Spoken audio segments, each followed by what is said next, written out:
Anko, umetuita kwenye kikao lakini bado upo kimya. Hebu tuambie leo kuna jipya gani?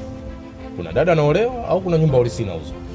Hapana, nimekaa nikawaza, kama chama cha ushirika kisingekuwepo leo, mkulima angeuza wapi mazao yake?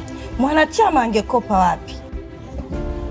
Kwani na vijana watajifunza biashara gani? Na huyo mfugaji angepata soko wapi? Na wanawake wengi wa vijijini wangekuwa wapi? Lakini leo hii tuna AMCOS na SACCOS na tuna vyama vikuu, benki za ushirika na masoko ya pamoja. Tuna nguvu ya pamoja, na hiyo jamani ndio amani ya kweli. Umoja wa Mataifa unasema ushirika kwa dunia yenye amani. Hii si slogan, ni maisha halisi ya mamilioni ya Watanzania.